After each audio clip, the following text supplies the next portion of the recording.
Almost వక్లా silks అప్పుడు 3 months అయిపోతుంది కదా మనం ఇంటర్వ్యూ చేసి. అప్పటికి ఇప్పటికి ఏంటి మాధురి గారు చాలా చిక్కిపోయారు కదా? కొంచెం ఏంటి ఏం చేస్తున్నారు? ఏం లేదు, ఫుడ్ బాగా తినేదాన్ని కొంచెం తగ్గించి తింటున్నాను అంతే. అంటే సార్ చిక్కమని చెప్పారా లేకపోతే? రోజు చెప్తూ ఉంటారు, ఓకే రోజు సార్ సన్నగా అవ్వమనే చెప్తారు. ఓకే. అండ్ దీనికి రీజన్ మేబీ మీరు ఇంకెక్కడికో కూడా వెళ్తున్నారు కదా, అదొక రీజన్ కూడా అవ్వచ్చా? ఫిట్నెస్ అనేది పెంచుకుంటున్నారా ఏంటి? ఫిట్నెస్ ఏం కాదు, శ్రీన్ గారి కోసమే తగ్గుతున్నాను. శ్రీన్ గారికి సన్నగా ఉంటే ఇష్టం, ఓకే. సో ట్రై చేస్తున్నాను తగ్గడానికి. ఫైనల్లీ శ్రీన్ గారి కోసం మీరు ఫుడ్ సాక్రిఫైస్ సాక్రిఫైస్ ఈ చేస్తున్నాను జనరల్ గా మీరు ఫుడ్డియా? బాగా. ఏం తింటారు ఎక్కువ, వెజ్జా నాన్ వెజ్జా? నాన్ వెజ్ చాలా ఇష్టం నాకు. నాన్ వెజ్ లో ఉన్న అన్ని వెరైటీస్ తింటాను. స్వీట్స్ చాలా బాగా ఇష్టం. కానీ జనరల్ స్వీట్ లేకుండా అసలు ఉండలేను రోజు. ఓ ఎవ్రీడే స్వీట్స్ ఉంటాయా? స్వీట్ ఉండాలి. ఇప్పుడు మీ ఇంట్లో స్వీట్స్ యా, ఉన్నాయా? ఖచ్చితంగా మరి వెళ్ళేటప్పుడు మాకు స్వీట్స్ ఇస్తారా? ఖచ్చితంగా. ఓకే. సో అంటే నేను ఎందుకు అడుగుతున్నానంటే జనరల్ గా మిమ్మల్ని నేను స్టేటస్లు అవి మీవి సర్వి చూస్తూ ఉంటాను కదా, ఎప్పుడు చూసినా డైలీ ఒక ఫంక్షన్ కి అటెండ్ అవుతూ ఉంటారు. అవును, ఎప్పుడు మ్యారేజెస్ ఏవో ఒకటి అటెండ్ అయినప్పుడల్లా నాకు అనిపిస్తా ఉంటది, వెళ్ళిన చోట కనీసం ఏదో కొంచెమైనా టేస్ట్ చేయాలి కదా. సార్ మీద అయితే నాకు ఫుల్ కాన్ఫిడెన్స్, ఆయన ఏం తినరని చెప్పేసి. మీరైతే ఏ స్వీటో చుక్కు చుక్కు తినేసేస్తారేమో అనుకుంటాను. అసలు యాక్చువల్ గా సార్ ఎక్కడికి వెళ్ళినా సరే అసలు ఏమీ తినరు. ఆ, ఎక్కడికి వెళ్ళినా తిరిగి తిరిగి వచ్చి మళ్ళీ ఇంటికి వచ్చి వంట చేస్తేనే తింటారు. ఎవరు చేస్తారు వంట? నేనే వంట చేస్తాను. మీరు వంట చేస్తారా? యా, రోజు చేస్తాను. ఓకే. అంటే మీకు కుక్ ఉంటారేమో అనుకుంటాను. ఉంటారు కానీ సార్ కోసం నేనే వండుతాను. ఏం వండుతారు ఎక్కువగా? సార్ ఏం తింటారు? సార్కి ఎక్కువ మాక్సిమం వెజ్ ఇష్టం. నాన్ వెజ్ లో చెప్పాను కదా ఆల్రెడీ, నాటుకోడి అంటే ఇష్టం అని. నాటుకోడి ఎదురు చేపల పులుసు తింటారు. ఓకే. వీక్లీ ఒక 2-3 times నాన్ వెజ్, మిగతా remaining days vegetarian. Okay. So Madhuri గారు ఎక్కడి నుంచి ఎక్కడికి స్టార్ట్ అయ్యి ఎక్కడి నుంచి ఎక్కడి వరకు ఎలా అయిందండి? లైక్ అంటే మాధురి గారిని చూసి ఏమి నేర్చుకోవాలి అని చెప్పే స్టేజ్ నుంచి మాధురి గారిని చూసి ఎన్నో నేర్చుకోవాలి అని చెప్పేసి మిమ్మల్ని చూసినప్పుడు ఇప్పుడు ప్రెసెంట్ తెలుస్తూ ఉంది. అసలు చెప్పండి, నేను ఒకసారి ఒక ఇన్స్టాగ్రామ్లో ఒక చిన్న వీడియో చూసాను మీది. ఏం నేర్చుకోవాలమ్మా నేను చూసి, ఏం నేర్పుతున్నావు నువ్వు జనాలకి అని చెప్పేసి మిమ్మల్ని కొంతమంది కామెంట్స్లో అడిగితే చాలా బాగా చాలా స్మార్ట్గా ఆన్సర్ చెప్పారు. ఒకసారి అది చెప్తారా నాకు? స్మార్ట్ గా ఆన్సర్, నేను నిజాలు చెప్తాను ఎప్పుడు కూడా. నేను ఎప్పుడు బోల్డ్ గా ఉంటాను, నేను ఎప్పుడు నిజాలే మాట్లాడతాను. చాలా మంది ఇప్పటికి స్టార్టింగ్ లో 100% నెగిటివిటీ ఉంటే ఇప్పుడు ఒక 80% పాజిటివిటీ వచ్చి ఇంకో 20% నెగిటివిటీ ఉంది. ఇంకా 20% నెగిటివ్ చేస్తూనే ఉన్నారు. వాళ్ళు ఇప్పటికీ స్టిల్ అడుగుతూనే ఉంటారు కొంతమంది, మీ నుంచి ఏం నేర్చుకోవాలి అని. ఇప్పుడు మన లైఫ్ ఎప్పుడైనా సరే ఫస్ట్ లైఫ్ బాగుంటే సెకండ్ లైఫ్ ఎవరు చూస్ చేసుకోం కదా. ఎందుకు ఇన్ని మాటలు పడుతూ ఎంత మందితో సొసైటీని ఎదురిస్తూ, సొసైటీ అంతా ఒకవైపు ఉంటే నేను ఒక్క సైడ్ ఒకవైపు ఉండి ఫైట్ చేసి ఇంత కాంట్రవర్సీని భరిస్తూ రావాల్సిన అవసరం నాకేముంది ఫస్ట్ లైఫ్ బాగుంటే. At the same time Srinivas గారు కూడా అంతే, ఒక పొలిటీషియన్ అయ్యండి, తను ఒక ఎమ్మెల్సీ స్థానంలో ఉండి తను ఎన్నో పదవులు చేసి 25 years రాజకీయ జీవితంలో ఉంటూ తను ఎందుకు తప్పులు చేస్తారు? తను చేయాల్సిన అవసరం ఏముంది? ఎవడైనా ఇంత నిజాయితీగా ఒప్పుకుంటాడా? ఇంత నిజాయితీగా బయటపడతాడా? అసలు ఇలాంటి లొసుగులు లేని రాజకీయ నాయకుడు ఎవడైనా ఉన్నాడా? రాజకీయ నాయకుడు కదా, ఎవడైనా ఉన్నాడా? సింగిల్ వైఫ్ తో ఉన్నాడు మగాడు ఎవడైనా ఉన్నాడా? అసలు ఒక్కడైనా సరే. ఎవరికున్న ప్రాబ్లమ్స్ వాళ్ళకు ఉంటాయి.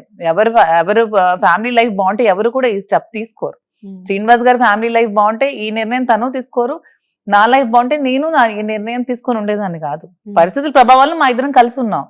ఇన్ని స్ట్రగుల్స్ ఫేస్ చేస్తూ ఇంత కాంట్రవర్సీని భరిస్తూ నన్ను ఎంత వ్యక్తిత్వ హననం చేశారు. ఎవరెవరో వీడియోస్ పెట్టి నావని డాన్స్ వీడియోస్ చేసి నావని చెప్పి ట్రోల్స్ చేశారు ఇన్స్టాలో, ఫేస్బుక్ లో, ట్విట్టర్ లో. ఆ వీడియోలో ఎవరండి అమ్మాయి? ఎవరో నెల్లూరు అమ్మాయి అంటే సార్ కనుక్కున్నారు, ఎవరో డాన్సర్. దాని కూడా నేను తప్పు పట్టలేదు. ఏం డాన్స్ చేస్తే తప్పే ఉంది? తప్పేం కాదు, తప్పేం లేదు కదా. తనేం న్యూడ్గా డాన్స్ చేయలేదు, తనేం బట్టలు ఇప్పి తిరగలేదు. ఆమె పొట్టకుట్టు కోసం ఆమె డాన్స్ చేసుకుంటుంది. దాన్ని చెప్పి నన్ను ట్రాల్ చేసి చేసుకోండి, తప్పే ఉంది.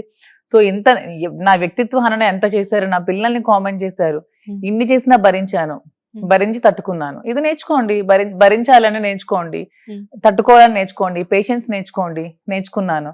సూసైడల్ సిచ్యువేషన్ కల్పించారు, అయినా సూసైడ్ చేసుకోలేదు, స్ట్రాంగ్ గా నిలబడ్డాను, నా లైఫ్ లీడ్ చేశాను. నేనంటే ఒక ప్లాట్ఫామ్ ఎన్నుకున్నాను, నాకు ఇష్టమైన బిజినెస్ చూస్ చేసుకున్నాను. బిజినెస్ లో ఈరోజు 100 మందికి జీతాలు ఇస్తున్నాను, ఇంకా 1000 మందికి ఇవ్వాలని కోరుకుంటున్నాను. సో ఇవన్నీ పాజిటివ్ గా తీసి నేర్చుకోండి, తప్పే ఉంది? తప్పేం లేదు కదా. ఎంతో మంది అమ్మాయిలు ఫ్యామిలీ లైఫ్ స్ట్రగుల్స్ ఫేస్ చేస్తూ సూసైడ్ చేసుకుంటున్నారు. రీసెంట్ గా మీ యాంకర్ ఒక అమ్మాయి చనిపోయింది. చనిపోవాల్సిన అవసరం ఏముంది? నన్ను స్ఫూర్తిగా తీసుకొని బతుకుండాల్సింది కదా అమ్మాయి. తీసుకోండి, పాజిటివ్ గా తీసుకొని లైఫ్ లీడ్ చేయండి, తప్పే ఉంది? దేవుడు ఇది మనకిచ్చిన లైఫ్, మీకు నచ్చితే చాలు, పక్కోడికి నచ్చాల్సిన అవసరం అస్సలు లేదు. ఎవ్వరికి ఎవరు కూడా నచ్చం. మన 5 నచ్చితే ఇంకో 5 అస్సలు నచ్చం. ఎప్పుడు కూడా ప్రతి ఒక్కరికి ఏ ఫీల్డ్ లో కూడా నెగిటివిటీ అనేది ఉంటుంది. ఖచ్చితంగా మనం అందరికీ నచ్చాలని గ్యారంటీ అయితే లేదు, అందరికీ నచ్చం. మనకే కొన్ని బట్టలు నచ్చవు, కొన్ని నచ్చితే కొన్ని నచ్చవు. సో మనం ఇంకొకరు నచ్చాల్సిన అవసరం ఏముంది? సో అవి ఎప్పుడూ తీసుకోకూడదు. మన లైఫ్ మన కోసమే లీడ్ చేయాలి. దేవుడు మనకిచ్చిన లైఫ్. వీలుంటే 10 మందికి సాయం చేయండి, వీలుంటే మన వల్ల 10 మంది హ్యాపీగా ఉండేటట్టు చూడండి. ఇది నేర్చుకోండి అందరు. సూపర్ అండి, మీరు భలే చెప్పారు. అంతే 100%. ఏ ఉమెన్ కి ఇదే చెప్తాను. నిరాశ నిస్పృహలతో ఎప్పుడు ఉండకండి, లైఫ్ ని ఎప్పుడు క్లోజ్ చేసుకోకండి. ఈ కామెంట్స్ అనేవి సోషల్ మీడియాలో తరతరాలుగా అమ్మాయిని ఎప్పుడు అనగదొక్కడానికే చూస్తున్నారు. అవి ఎప్పుడు మనం పట్టించుకోకుండా మన లైఫ్ మనం ముందుకు లీడ్ చేయాలి. మనమేంటో మన పేరెంట్స్ కి తెలుసు, మన కట్టుకున్నోడికి తెలిస్తే, మన పిల్లలకి తెలిస్తే చాలు. పక్కోడికి తెలియాల్సిన అవసరమే లేదు నా దృష్టిలో. కాదు, ఈ మాటలన్నీ బిగినింగ్ నుంచి ఉన్నాయా లేకపోతే బిగినింగ్ నుంచి నేను ఎప్పుడు కూడా స్ట్రాంగ్ గానే ఉంటాను. నేను ఇండిపెండెంట్ గా బతకడానికే చూస్తాను. నేను ముందు కూడా బిజినెస్ చేసి నేను ఇండిపెండెంట్, నేను ఎప్పుడు హస్బెండ్ మీద డిపెండ్ అయ్యేదాన్ని కాదు.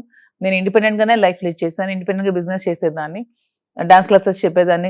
నేను ఫ్రీగా ఎంతో మందికి భరతనాట్యం క్లాసెస్ చెప్పి చాలా మంది స్టూడెంట్స్ ని తీర్చిదిద్దాను. చాలా మంది లేడీస్ కి దాండియా నేర్పించాను. చాలా సోషల్ యాక్టివిటీస్ చేశాను. చాలా చేసి పాలిటిక్స్ లోకి వచ్చాను. పాలిటిక్స్ లో చాలా కష్టపడ్డాను.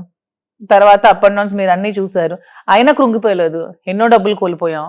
ఎంతో ఫిజికల్ గా మెంటల్ గా ఎంతో స్ట్రెస్ అనుభవించి ఈ రోజు మళ్ళీ నిలదొక్కున్నాం, మళ్ళీ నిలబడ్డాం, మళ్ళీ 10 మందికి నిలబెడుతున్నాం, మళ్ళీ ఇంకా ఫ్యూచర్ లో ఇంకా చాలా మందికి నిలబడతాం. మాధురి గారు హానెస్ట్ గా చెప్పాలి అంటే ఒక టైంలో నేను కూడా మిమ్మల్ని తిట్టుకున్న దాన్నే.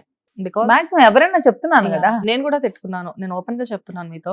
బిగినింగ్ లో వాణి గారు ఏడుపు కానివ్వండి, సార్ మీరు మిమ్మల్ని చూసినప్పుడు కానివ్వండి, ఒక టైంలో నేను మిమ్మల్ని తిట్టుకున్న మాట నిజమే.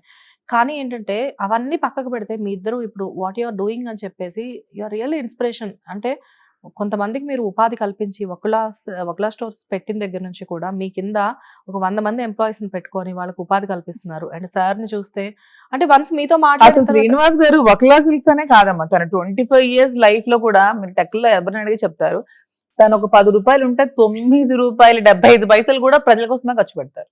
తన కోసం అంటే అసలు ఏమీ ఖర్చు పెట్టరు, తన కోసం అంటే ఏమీ ఉంచుకోరు. గెలిచినా గెలవకపోయినా ఎప్పుడు ప్రజల కోసమే పోరాడుతూ ఉంటారు. తను ఎప్పుడు ఒక లీడర్షిప్ క్వాలిటీస్ తనకి ఎప్పుడు ఉన్నాయి. అండ్ అలాంటి మనిషి ఇలాంటి నిర్ణయం తీసుకున్నాడంటే ఏమి కష్టాలు పడ్డాడు, ఎంత టార్చర్ అనిపించాడు, ఎంత హెరాస్మెంట్ గురై ఈ నిర్ణయం తీసుకొని ఉంటాడు.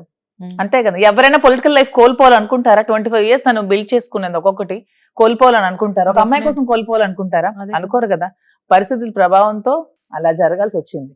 అండ్ వాణి అనే మీ టాపిక్ వచ్చింది. తనైనా సరే ఫ్యామిలీ డిస్టర్బెన్సెస్ ఉంటే పబ్లిక్ లో మీడియా ముందు తీర్చిదిద్దుకుంటారా? నలుగురు కూర్చొని మాట్లాడుకుంటారా? హస్బెండ్ అండ్ వైఫ్ మాట్లాడుకుంటారా? మీడియా వాళ్ళని పట్టుకొచ్చి మాట్లాడుకుంటారా? ఏ వైఫ్ అండ్ హస్బెండ్. తను కూడా ముందు నుంచి శ్రీనివాస్ గారితో ఉండడం తనకే ఇష్టం లేదు.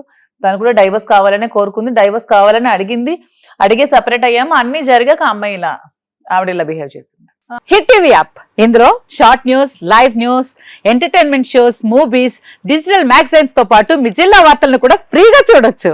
ఇంకెందుకు ఆలస్యం, వెంటనే హిట్ టీవీ యాప్ ని డౌన్లోడ్ చేసుకుని ఫ్రీగా ఎంటర్టైన్మెంట్ పొందండి. Hit TV app. Hit TV app.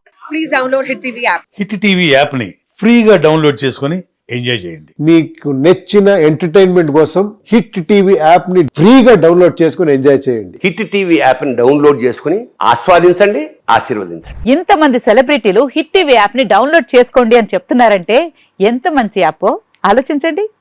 America అమెరికాలో చదవాలనుకునే వాళ్ళకి విశ్వసనీయమైన పేరు మన శౌర్య కన్సల్టెన్సీ. UK లో 1 year masters. UK లో 1 year masters. 2 years work permit up to 5 years visa. Contact Saurya Consultancy. Contact 89851 89851.